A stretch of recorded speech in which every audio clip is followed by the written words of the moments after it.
Top learning ആപ്പിൻ്റെ പുതിയൊരു ക്ലാസ്സിലേക്ക് എല്ലാവർക്കും സ്വാഗതം. ഇന്ന് നമ്മളിവിടെ ചർച്ച ചെയ്യുന്നത് ഇന്ത്യൻ സ്വാതന്ത്ര്യ സമര ചരിത്രവുമായി ബന്ധപ്പെട്ട് ഇന്ത്യയിലുണ്ടായ ചില വിപ്ലവ സംഘടനകളെക്കുറിച്ചാണ്. നമുക്കറിയാം, ഇന്ത്യൻ നാഷണൽ കോൺഗ്രസിൻ്റെ രൂപീകരണം 1885 ഇന്ത്യൻ നാഷണൽ കോൺഗ്രസ് രൂപീകരിച്ചു. അത് പിന്നീട് 3 കാലഘട്ടങ്ങളിലൂടെ കടന്നു പോവുകയാണ്. മിതവാദ കാലഘട്ടം, തീവ്രദേശീയ കാലഘട്ടം, ശേഷം ഗാന്ധിയുഗം. ഇങ്ങനെ 3 കാലഘട്ടങ്ങളിലൂടെയാണ് ദേശീയ പ്രസ്ഥാനം കടന്നു പോകുന്നത്. അപ്പോൾ ആദ്യകാല നേതാക്കളൊക്കെ, ഇന്ത്യൻ നാഷണൽ കോൺഗ്രസ് നേതാക്കളൊക്കെ മിതവാദികളായിരുന്നു. അതിനുശേഷം 20-ാം നൂറ്റാണ്ടിൻ്റെ തുടക്കത്തിലാണ് തീവ്രദേശീയ കാലഘട്ടം തുടങ്ങുന്നത്. 1905 ബ്രിട്ടീഷുകാർ ഇന്ത്യയിൽ നടപ്പിലാക്കിയ ഒരു വിഭജന നയം, അതായിരുന്നു ബംഗാൾ വിഭജനം. അതായത് ഭിന്നിപ്പിച്ച് ഭരിക്കുക എന്ന തന്ത്രത്തിൻ്റെ ഭാഗമായി, ഡിവൈഡ് ആൻഡ് റൂൾ പോളിസിയുടെ ഭാഗമായി ബ്രിട്ടീഷുകാർ നടപ്പിലാക്കിയ തന്ത്രമായിരുന്നു ബംഗാൾ വിഭജനം എന്ന് പറയുന്നത്. ഇതിനെതിരെ കോൺഗ്രസ്സിലെ തീവ്രവാദികളും മിതവാദ നേതാക്കളും ഒരുമിച്ച് പ്രക്ഷോഭം നയിച്ചു. സമാധാനപരമായിട്ടുള്ള സമരമായിരുന്നു ആ സമയത്തുണ്ടായിരുന്നത്. അപ്പോൾ സ്വദേശി പ്രസ്ഥാനം 1905 കാലഘട്ടങ്ങളിൽ തുടങ്ങി.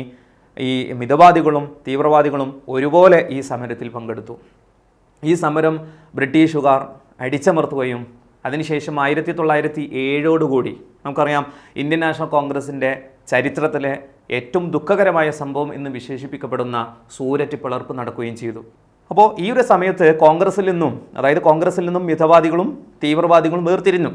മിതവാദികളും തീവ്രവാദികളും വേർതിരിഞ്ഞ സമ്മേളനമാണ് 1907 സൂരറ്റ് സമ്മേളനം. അപ്പോൾ തീവ്രദേശീയവാദികളെ കോൺഗ്രസിൽ നിന്ന് പുറത്താക്കുകയും ചെയ്തു. അതോടൊപ്പം 1908 തീവ്രദേശീയവാദികളുടെ നേതാവ് എന്നറിയപ്പെടുന്ന ബാലഗംഗാധര തിലകനെ ബ്രിട്ടീഷുകാർ പിടിച്ച് ആൻഡമാനിലെ ജയിലിലേക്ക് പറഞ്ഞയക്കുകയും ചെയ്തു. 6 വർഷക്കാലം തുടർച്ചയായിട്ട് അദ്ദേഹം ജയിലിലായിരുന്നു. അപ്പോൾ ഈ കോൺഗ്രസിൽ നിന്നും പുറത്താക്കപ്പെടുകയും തിലകൻ്റെ ജയിൽവാസവും ഇതെല്ലാം കൂടി ഉടലെടുത്ത ഒരു സാഹചര്യം അന്നത്തെ തീവ്രദേശീയവാദികൾക്കിടയിലെ ചില നേതാക്കൾക്കിടയിൽ ഒരു വിപ്ലവ ചിന്താഗതി ഉയർന്നു വന്നു. ആ വിപ്ലവ ചിന്ത വരാനുള്ള സാഹചര്യം ഇതാണ്. ചില ഒറ്റപ്പെട്ട സമരങ്ങളിലേക്കൊക്കെ ഇവർ ചിന്തിച്ചു തുടങ്ങി. 20-ാം നൂറ്റാണ്ടിൻ്റെ തുടക്കത്തിൽ ബംഗാൾ, പഞ്ചാബ്, ബീഹാർ ആ പ്രദേശങ്ങളിലൊക്കെ ഇതുപോലുള്ള സമരങ്ങൾ അല്ലെങ്കിൽ വിപ്ലവ സംഘടനകൾ ഉടലെടുത്തു എന്നാണ്. അതായത് അക്രമരഹിതമായ സമരങ്ങൾക്ക് സമാന്തരമായി തന്നെ ഇതുപോലെയുള്ള വിപ്ലവ സംഘടനകളും രൂപം കൊണ്ടു എന്നാണ് ആ സമയത്ത്. ഇവരുടെ പ്രധാനപ്പെട്ട ലക്ഷ്യം ഒറ്റപ്പെട്ട സമരം നടത്തുക, അതല്ലെങ്കിൽ ബ്രിട്ടീഷുകാരെ അല്ലെങ്കിൽ ബ്രിട്ടീഷ് ഉദ്യോഗസ്ഥരെ വധിക്കുക, ഖജനാവ് കൊള്ളയടിക്കുക, പൊതുമുതൽ നശിപ്പിക്കുക എന്നൊക്കെയായിരുന്നു ഇവരുടെ ഒരു രീതി, സമര രീതി എന്ന് പറയുന്നത്. ഒരു ഇൻഡിവിജ്വൽ ഹീറോയിസം, അങ്ങനെ ഒരു ഒറ്റപ്പെട്ട സമരങ്ങളിലേക്ക് ഇവർ കടന്നു ചെന്നു ആ സമയത്ത്, ഈ 20-ാം നൂറ്റാണ്ടിൻ്റെ ആദ്യ കാലഘട്ടത്തിൽ. ഇതുകൊണ്ട് ഇന്ത്യൻ സ്വാതന്ത്ര്യ സമരത്തിൽ ഇവരുടെ പ്രവർത്തനങ്ങൾ കൊണ്ട് ഒരുപാട് നേട്ടങ്ങളൊന്നും ഉണ്ടാക്കാൻ കഴിഞ്ഞിട്ടില്ലെങ്കിലും ഇവരുടെ പ്രവർത്തനങ്ങൾ പരോക്ഷമായിട്ടെങ്കിലും ഇന്ത്യൻ സ്വാതന്ത്ര്യ സമരത്തെ സ്വാധീനിച്ചിട്ടുണ്ട് എന്ന് നമ്മൾ സമ്മതിക്കണം. കാരണം ഇവരുടെ പ്രവർത്തനം കൊണ്ട് വിദേശ രാജ്യങ്ങളിലുള്ള ജനങ്ങളെ ഇന്ത്യൻ ദേശീയ സമരത്തിലേക്ക് അവരുടെ ശ്രദ്ധ ക്ഷണിക്കാനൊക്കെ ഇവരുടെ പ്രവർത്തനങ്ങൾ കൊണ്ട് സാധിച്ചു എന്നുള്ളതാണ്. മാത്രമല്ല, ഈ വിപ്ലവ പ്രവർത്തനങ്ങൾ നടത്തിയ ആളുകളൊക്കെ കൂടുതലും ചെറിയ പ്രായക്കാരാണ്, യുവാക്കളായിരുന്നു. അവർ കൂടുതലും രക്തസാക്ഷിത്വം, ഒന്നുകിൽ വെടിയേറ്റ് മരിച്ചു, അതല്ലെങ്കിൽ തൂക്കിലേറ്റപ്പെട്ടു, ഇങ്ങനെയൊക്കെ രക്തസാക്ഷിത്വം വരിച്ച ആളുകളാണ്. അപ്പോൾ ഇവരുടെ ഈ ഒരു രക്തസാക്ഷിത്വം പിന്നീട് വന്ന അല്ലെങ്കിൽ പിൻതലമുറയിലുള്ള യുവാക്കളായ ജനങ്ങൾക്ക് ഇന്ത്യൻ സ്വാതന്ത്ര്യ സമരത്തിലേക്ക് വരാൻ അവർക്ക് ഇവരുടെ ഈ രക്തസാക്ഷിത്വം പ്രചോദനമേകി എന്നുള്ളതൊക്കെയാണ് ഈ വിപ്ലവ പ്രസ്ഥാനങ്ങളെ കൊണ്ടുള്ള നേട്ടം. അപ്പോൾ പ്രത്യക്ഷത്തിൽ ഇവരെ കൊണ്ടുള്ള സ്വാധീനമില്ലെങ്കിൽ പരോക്ഷമായി ഈ വിപ്ലവ പ്രസ്ഥാനങ്ങളൊക്കെ ഇന്ത്യൻ സ്വാതന്ത്ര്യ സമരത്തിൽ ഒരുപാട് നേട്ടങ്ങൾ നേടിയിട്ടുണ്ട് എന്നുള്ളതാണ്. ഈ ഒരു വിപ്ലവ പ്രസ്ഥാനങ്ങളുമായി ബന്ധപ്പെട്ട് ഇന്ത്യയിൽ ആദ്യം 1879 വസുദേവ് ബൽവന്ത് ഫാട്കെ എന്ന് പറയുന്ന വ്യക്തി, ഇന്ത്യയിലെ തന്നെ ആദ്യത്തെ ഭീകര സംഘം രൂപീകരിച്ച വ്യക്തിയാണ് ഈ വസുദേവ് ബൽവന്ത് ഫാട്കെ എന്ന് പറയുന്ന ആൾ.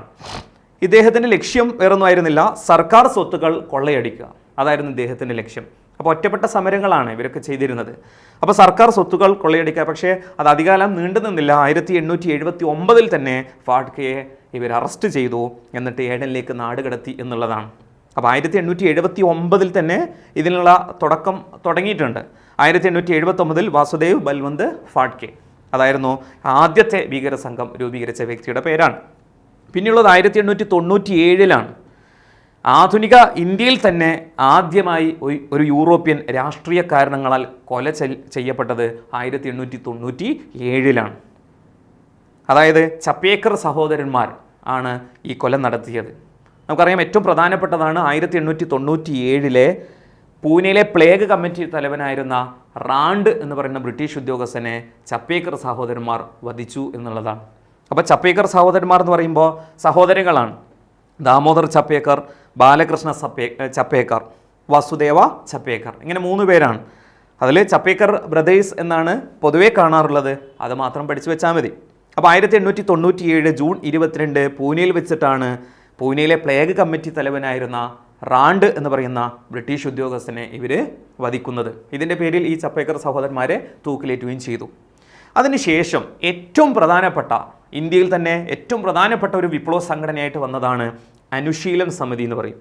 അനുശീലൻ സമിതി കൽക്കട്ടയിലാണ് അനുശീലൻ സമിതി രൂപീകരിച്ചത്. മിക്കവാറും ഭീകര സംഘടനകളൊക്കെ കൽക്കട്ട, അതല്ലെങ്കിൽ ബംഗാൾ, പഞ്ചാബ്, അല്ലേ, വളരെ കുറച്ചുള്ളത് പിന്നെ ബോംബെയിൽ, അങ്ങനെയൊക്കെയായിരുന്നു. ആ ഒരു പ്രവിശ്യയിലാണ് ഈ കൂടുതൽ വിപ്ലവ പ്രവർത്തനങ്ങളൊക്കെ നടന്നിട്ടുള്ളത്. അപ്പോൾ 1902 രൂപീകരിച്ച ഒരു വിപ്ലവ സംഘടനയാണ് ഇത് അനുശീലൻ സമിതി എന്ന് പറയുന്നത്. ഇതിന് ഒരുപാട് നേതാക്കളുണ്ട്. ഇത് രൂപീകരിച്ച പ്രധാനപ്പെട്ട വ്യക്തികൾ മാത്രം നമ്മൾ അറിഞ്ഞിരിക്കാവുന്ന പ്രമോദ് മിത്ര, അതേപോലെ ബരീന്ദ്രകുമാർ ഘോഷ്, ഇവർ രണ്ടുപേരാണ് ഏറ്റവും പ്രധാനപ്പെട്ട നേതാക്കൾ. പ്രമോദ് മിത്ര, ബരീന്ദ്രകുമാർ ഘോഷ്, ജതീന്ദ്രനാഥ് ബാനർജി, ഇവരൊക്കെയാണ് ഈ അനുശീലൻ സമിതി കൽക്കട്ടയിൽ രൂപീകരിച്ചത്. അപ്പോൾ 20-ാം നൂറ്റാണ്ടിൻ്റെ ആദ്യ കാലഘട്ടത്തിലൊക്കെ ബംഗാളി ലാഘമാനം വേരുറപ്പിച്ച ഒരു വിപ്ലവ സംഘടനയായിരുന്നു അനുശീലൻ സമിതി എന്ന് പറയുന്നത്. ഇവരുടെയും ലക്ഷ്യം എന്തായിരുന്നു? സായുധ സമരം തന്നെയാണ്. ബ്രിട്ടീഷുകാരെ എവിടെ കണ്ടാലും വധിക്കുക, പിടികൊടുക്കാൻ പാടില്ല, ഒളിഞ്ഞിരുന്ന് ആക്രമിക്കുക, ഒറ്റപ്പെട്ട സമരങ്ങൾക്ക് നേതൃത്വം നൽകുക. അതിനു വേണ്ടിയിട്ട് രൂപീകരിച്ച സംഘടനയാണ് അനുശീലൻ സമിതി എന്ന് പറയുന്നത്. ഇതിൻ്റെ ഏറ്റവും പ്രധാനപ്പെട്ട ശക്തി കേന്ദ്രങ്ങളായിരുന്നു കൽക്കട്ട, ധാക്ക. അപ്പോൾ കൽക്കട്ട, ധാക്ക പ്രദേശത്താണ് ഇത് കൂടുതൽ ശക്തി പ്രാപിച്ചതെന്നാണ്. അനുശീലൻ സമിതി ബറോഡയിൽ ആരംഭിച്ച വ്യക്തിയാണ് അരവിന്ദ് ഘോഷ്. അനുശീലൻ സമിതിയുടെ ഏറ്റവും പ്രധാനപ്പെട്ട ഒരു നേതാവായിരുന്നു അരവിന്ദ് ഘോഷ് എന്ന് പറയുന്നത്. അപ്പോൾ അരവിന്ദ് ഘോഷ് ഇതിന് നേതൃത്വം നൽകി ബറോഡയിൽ വെച്ചിട്ടാണ്. അപ്പോൾ അനുശീലൻ സമിതിയുടെ നേതാക്കൾ ഒരുപാടുണ്ട്. ഇത് രൂപീകരിച്ചത് പ്രമോദ് മിത്ര, ബരീന്ദ്രകുമാർ ഘോഷ്, ഇവരൊക്കെ ചേർന്നിട്ടാണ്. എന്നാൽ ഇതിൻ്റെ പ്രധാനപ്പെട്ട നേതാവ് തന്നെയാണ് അരവിന്ദ് ഘോഷ് എന്ന് പറയുന്നത്. ഇദ്ദേഹം ബറോഡയിലാണ് ഇതിന് നേതൃത്വം നൽകിയതെന്നാണ്. അതേസമയം അനുശീലൻ സമിതി ധാക്കയിൽ നേതൃത്വം നൽകിയ വ്യക്തിയാണ് പുലിൻദാസ് എന്ന് പറയുന്ന വ്യക്തി. അപ്പോൾ ധാക്കയിൽ നേതൃത്വം നൽകിയ വ്യക്തിയുടെ പേര് പുലിൻദാസ്. അപ്പോൾ ഇവരുടെ രീതി എന്താണെന്ന് ചോദിച്ചാൽ ബ്രിട്ടീഷുകാരെ എവിടെ കണ്ടാലും വെടിവെച്ച് വീഴ്ത്തിയിട്ട് ഓടി രക്ഷപ്പെടുക. അപ്പോൾ ബ്രിട്ടീഷ് ഉദ്യോഗസ്ഥരെ വധിക്കുക, സായുധ സമരമാർഗം സ്വീകരിച്ച ആളുകളാണ് അനുശീലൻ സമിതിയിലുള്ള ആളുകളൊക്കെ. അപ്പോൾ വിപ്ലവകാരികളാണ്. വെടിവെച്ച് വീഴ്ത്തിയിട്ട് ഓടി രക്ഷപ്പെടുക, അതായിരുന്നു ഇവരുടെ രീതി. പിടികൊടുക്കാൻ പാടില്ല. പിടികൊടുത്തു കഴിഞ്ഞാൽ പിന്നെ അടുത്ത ആൾ വെടിവെക്കാൻ ഇവരുണ്ടാവില്ല. ബ്രിട്ടീഷുകാർ ഉടനെ പിടിച്ച് തൂക്കിലേറ്റും. അതുകൊണ്ട് പിടികൊടുക്കാതെ വെടിവെച്ച് വീഴ്ത്തിയിട്ട് ഉടനെ രക്ഷപ്പെടുക എന്നതായിരുന്നു അനുശീലൻ സമിതിയുടെ പ്രധാന സമരരീതി. ഇനി 1902 ഈ അനുശീലൻ സമിതി രൂപീകരിച്ചതെന്ന് പറഞ്ഞു. 1904 ആയപ്പോഴേക്കും ഇതുപോലുള്ള വേറെ കുറേ സംഘടനകളൊക്കെ വന്നു. അതിൽ പ്രധാനപ്പെട്ട ഒരു സംഘടനയാണ് അഭിനവ ഭാരത്. എപ്പോഴും മത്സര പരീക്ഷയിൽ ചോദ്യം വരാറുള്ള ഒരു ചോദ്യമാണ് അഭിനവ ഭാരത് രൂപീകരിച്ചത് ആര് എന്നുള്ളത്. ഒരു രഹസ്യ സംഘടനയാണ്, ഒരു സീക്രട്ട് സൊസൈറ്റിയാണ്. ഇവിടെ ബോംബെയിലാണ് രൂപീകരിച്ചത്. 1904 ആരായിരുന്നു രൂപീകരിച്ചത്? സവർക്കർ സഹോദരങ്ങളാണ്. സവർക്കർ സഹോദരങ്ങൾ. നേരത്തെ നമ്മൾ ചപ്പേക്കർ സഹോദരന്മാർ എന്ന് പറഞ്ഞു. ഇത് സവർക്കർ ബ്രദേഴ്സ് ആണ്.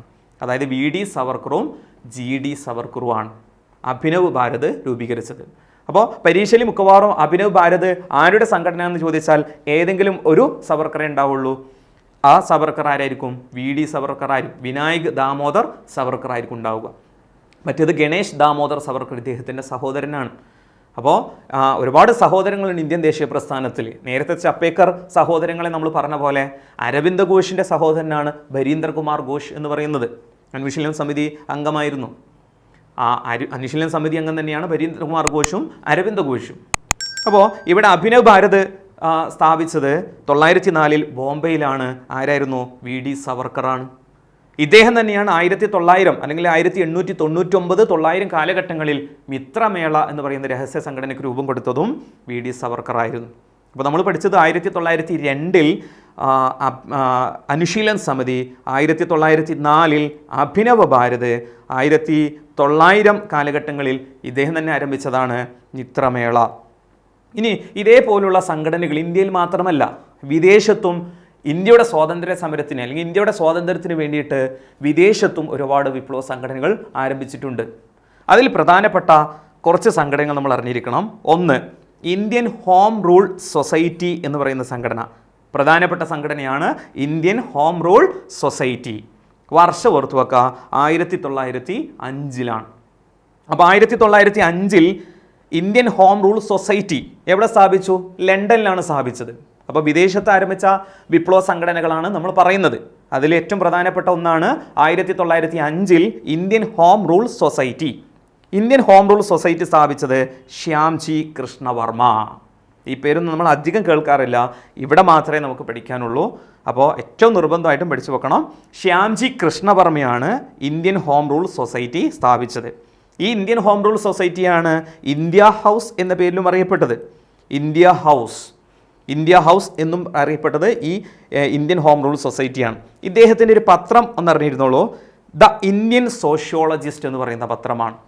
ഏതായിരുന്നു പത്രം? The Indian sociologist. അപ്പോൾ ഇദ്ദേഹം ലണ്ടനിൽ ഇദ്ദേഹത്തിൻ്റെ പ്രവർത്തനം, ഈ ഇന്ത്യൻ ഹോം റൂൾ സൊസൈറ്റിയുടെ പ്രവർത്തനങ്ങളിൽ ഇന്ത്യ ഹൗസ്, അതല്ലെങ്കിൽ ഇന്ത്യ ഹൗസ് ഹോസ്റ്റൽ എന്ന് പറയുന്ന ഒരു സ്ഥാപനം ഇദ്ദേഹം നടത്തുമായിരുന്നു. ഇംഗ്ലണ്ടിൽ പഠനത്തിനെത്തുന്ന ഇന്ത്യൻ വിദ്യാർത്ഥികൾക്ക് താമസിക്കാൻ ഉള്ള ഇദ്ദേഹം സ്ഥാപിച്ച ഒരു ഹോസ്റ്റലാണ് ഇന്ത്യ ഹൗസ് അല്ലെങ്കിൽ ഇന്ത്യ ഹൗസ് ഹോസ്റ്റൽ എന്നറിയപ്പെടുന്നത്. ഇതൊക്കെ വിപ്ലവകാരികൾ ഒരുപാട് ആകർഷിച്ചു എന്നാണ്. മാത്രമല്ല ഇദ്ദേഹത്തിൻ്റെ പ്രസിദ്ധീകരണം ഇന്ത്യൻ സോഷ്യോളജിസ്റ്റ് എന്ന് പറയുന്ന പത്രവും ഈ ഇന്ത്യ ഹൗസൊക്കെ അവിടെയുള്ള അല്ലെങ്കിൽ ഇന്ത്യൻ വിദ്യാർത്ഥികളെ ഒരുപാട് ആകർഷിച്ചു. അങ്ങനെയാണ് അവരൊക്കെ ഈ വിപ്ലവത്തിലേക്ക് വരുന്നതൊക്കെ. അപ്പോൾ 1905 എന്താരംഭിച്ചത്? ഇന്ത്യൻ ഹോം റൂൾ സൊസൈറ്റി ആരംഭിച്ചത്. ഇതേപോലെ ഫ്രീ ഇന്ത്യ സൊസൈറ്റി, അതും വിദേശത്ത് ആരംഭിച്ച സംഘടനയാണ്. ലണ്ടനിലാണ്. ആരാരംഭിച്ചു? VD സവർക്കറാണ്. അപ്പോൾ സവർക്കർ നേരത്തെ നമ്മൾ പറഞ്ഞു, സവർക്കറാണ് 1904 അഭിനവ ഭാരതും അതേപോലെ മിത്രമേളയൊക്കെ സംഘടിപ്പിച്ചത്, അല്ലെങ്കിൽ അതൊക്കെ സ്ഥാപിച്ചത് ആരായിരുന്നു? VD സവർക്കറാണ്. ഇദ്ദേഹം തന്നെയാണ് വിദേശത്ത് ലണ്ടനിലാണ് ആരംഭിച്ചത് free India society. VD Savarkar എവിടെ സ്ഥാപിച്ചു? ലണ്ടനിലാണ് സ്ഥാപിച്ചത്. അതേപോലെ പാരീസ് ഇന്ത്യൻ സൊസൈറ്റി സ്ഥാപിച്ചത് മാഡം ഭിക്കാജി കാമ. ഈ പേര് നിങ്ങൾ കേട്ടിട്ടുണ്ടാവും, മാഡം ഭിക്കാജി കാമ. ഇവർ സ്ഥാപിച്ചതാണ് പാരീസ് ഇന്ത്യൻ സൊസൈറ്റി എന്ന് പറയുന്നത്. ഇവരുടെ പ്രത്യേകത ഇന്ത്യൻ വിപ്ലവങ്ങളുടെ മാതാവ് എന്നാണ് ഇവർ അറിയപ്പെടുന്നത്. അപ്പോൾ ഇന്ത്യൻ വിപ്ലവങ്ങളുടെ മാതാവ് എന്നറിയപ്പെടുന്നത് മാഡം ഭിക്കാജി കാമ. ഇന്ത്യൻ വിപ്ലവങ്ങളുടെ മാതാവാണ് madam Bhikaji Cama. Mother of Indian revolution എന്നറിയപ്പെടുന്നു. ഇന്ത്യൻ വിപ്ലവങ്ങളുടെ പിതാവ് നമുക്ക് പഠിക്കാനുണ്ട്, അത് ബാലഗംഗാധര തിലകാണ്. ഇന്ത്യൻ വിപ്ലവങ്ങളുടെ മാതാവ് എന്നറിയപ്പെടുന്നത് മാഡം ഭിക്കാജി കാമയാണ്. അപ്പോൾ പഠിച്ചു വെക്കായി ഇവർ സ്ഥാപിച്ച ഒരു സംഘടനയാണ് പാരീസ് ഇന്ത്യൻ സൊസൈറ്റി എന്ന് പറയുന്നത്. അപ്പോൾ വിദേശത്ത് ആരംഭിച്ച സംഘടനകൾ നമ്മൾ പഠിച്ചു. ഏതൊക്കെയായിരുന്നു? 1905 ഇന്ത്യൻ ഹോം റൂൾ സൊസൈറ്റി എന്ന് പറയുന്നു. ഇതിന് മറ്റൊരു പേരാണ് ഇന്ത്യ ഹൗസ്. ഇത് സ്ഥാപിച്ചതാരായിരുന്നു? ശ്യാംജി കൃഷ്ണവർമ്മ. ഇദ്ദേഹത്തിൻ്റെ പത്രം പഠിച്ചില്ലേ? Indian sociologist. അതേപോലെ ഫ്രീ ഇന്ത്യ സൊസൈറ്റി ആരംഭിച്ചത് ലണ്ടനിലായിരുന്നു. ആരായിരുന്നു? VD സവർക്കറാണ്. പാരീസ് ഇന്ത്യൻ സൊസൈറ്റി സ്ഥാപിച്ചതോ അത് മാഡം ഭിക്കാജി കാമയാണ്. ഇവരാണ് മദർ ഓഫ് ഇന്ത്യൻ റവല്യൂഷൻ എന്നറിയപ്പെടുന്നത്. അപ്പോൾ നമ്മൾ ഇന്ന് പ്രധാനപ്പെട്ട കുറച്ച് വിപ്ലവ സംഘടനകളെക്കുറിച്ചാണ് നോക്കിയത്. അതിൽ ഏറ്റവും പ്രധാനപ്പെട്ടത് അനുശീലൻ സമിതി 1902 നിർബന്ധമായിട്ടും പഠിച്ചു വെക്കണം. അനുശീലൻ സമിതിയുടെ സ്ഥാപകർ പ്രമോദ് മിത്ര, വരീന്ദ്രകുമാർ ഘോഷ്, ജതീന്ദ്രനാഥ് ബാനർജി. ഓക്കെ.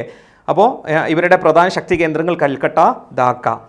ഇത് ബറോഡയിൽ ഇതിന് തുടക്കം കുറിച്ചത് അരവിന്ദ് ഘോഷാണ്. അതേപോലെ ധാക്കയിൽ ആരംഭിച്ചത് പുലിൻദാസ് എന്ന് പറയുന്ന ഒരു വ്യക്തിയാണ്. ഇതാണ് 1902. പിന്നെ 1904 അഭിനവ ഭാരത്, VD സവർക്കറും GD സവർക്കറും ബോംബെയിൽ ആരംഭിച്ചു. 1900 ഇവർ ആരംഭിച്ച സംഘടന തന്നെയാണ് മിത്രമേള. അപ്പോൾ ഇത്രയാണ് നമ്മൾ പ്രധാനപ്പെട്ട വിപ്ലവ സംഘടനകളെക്കുറിച്ച് പറഞ്ഞത്. ഇനി നമുക്ക് ഈ വിപ്ലവ സംഘടനകളുമായി ബന്ധപ്പെട്ട കുറച്ച് ഗൂഢാലോചന കേസുകളുണ്ട്. ഇവരുമായി ബന്ധപ്പെട്ട് ഇവർ നടത്തുന്ന കുറച്ച് പ്രോഗ്രാംസിനെ കുറിച്ച് നമുക്ക് പഠിക്കേണ്ടതുണ്ട്. അപ്പോൾ ഇന്നത്തെ ക്ലാസ്സിൽ നമ്മൾ ഈ വിപ്ലവ സംഘടനകളെക്കുറിച്ചാണ് പഠിച്ചത്. ബാക്കിയുള്ളത് നമുക്ക് അടുത്ത ക്ലാസ്സിൽ ചർച്ച ചെയ്യാം. അതുവരേക്കും ബൈ.